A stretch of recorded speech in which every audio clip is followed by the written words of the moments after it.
For her interest in Ashford's strange history, particularly the unsolved disappearances that plagued the town every few decades.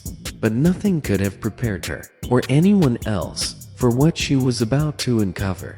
Leela's obsession with the disappearances had begun innocently enough, with late-night visits to the town's library basement, where all newspapers and journals lay stacked in forgotten piles. She was drawn to a series of cases, dating back over a century. Each victim seemed to vanish without a trace, owned by one without explanation, and each one had some connection to an abandoned farmhouse on the outskirts of town.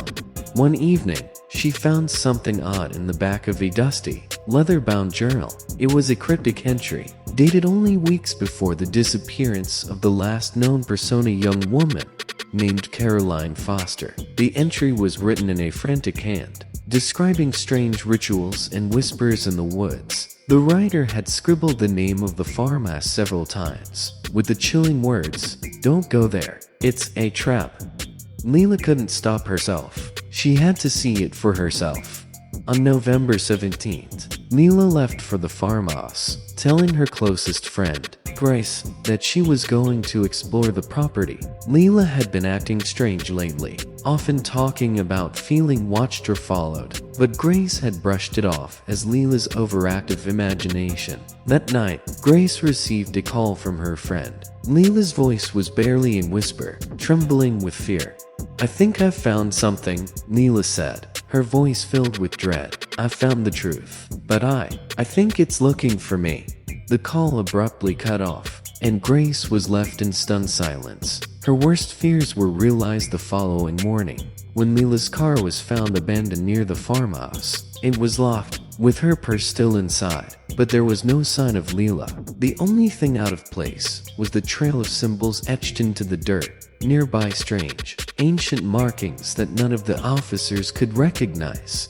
The entire town was shaken. Police and volunteers scoured the woods for days, but there was no sign of Leela. The only clue was the bizarre symbols, which seemed to suggest something more sinister at play. As the days passed, suspicion grew among the townspeople. Could Leela have been the latest victim of the curse that plagued Ashford?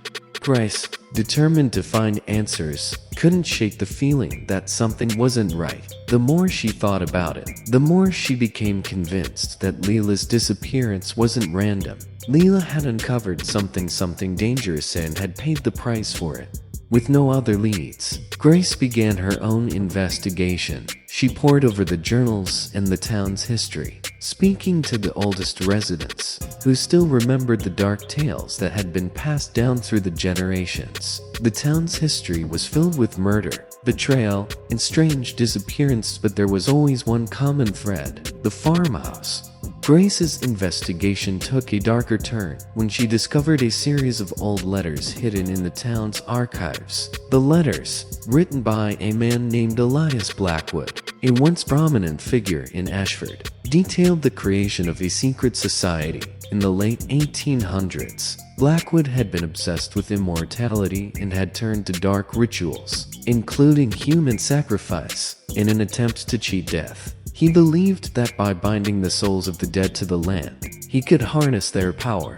The farmhouse was built as a temple to these dark rituals, and it had been abandoned after Blackwood mysteriously disappeared in the early 1900s. No one knew exactly what happened to him, but the letters hinted that he had succeeded in his quest for immortality at a terrible cost.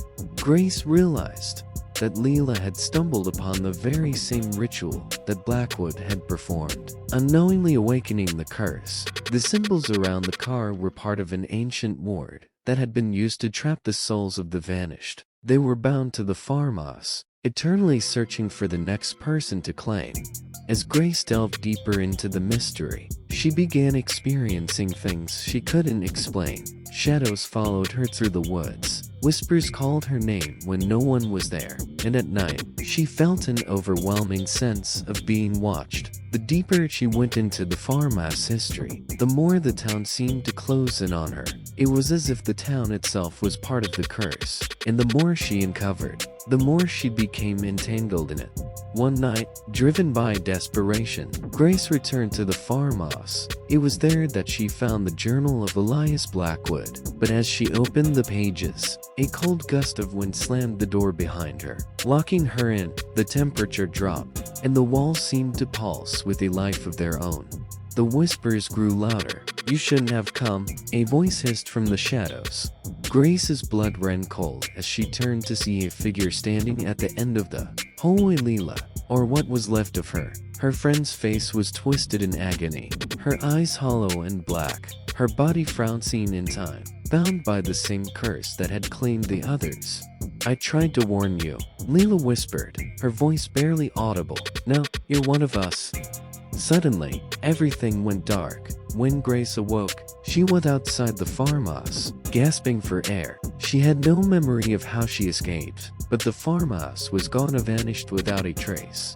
Grace returned to town, her mind shattered by the horrors she had witnessed. No one believed her, and when they went to the farmhouse to investigate, it had disappeared, leaving no trace, as if it had never existed.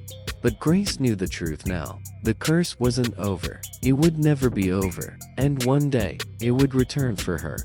Years later, a new family moved into Ashford, unaware of the dark history lurking beneath their feet. And as the fog rolled in over the town once again, the whispers began anew.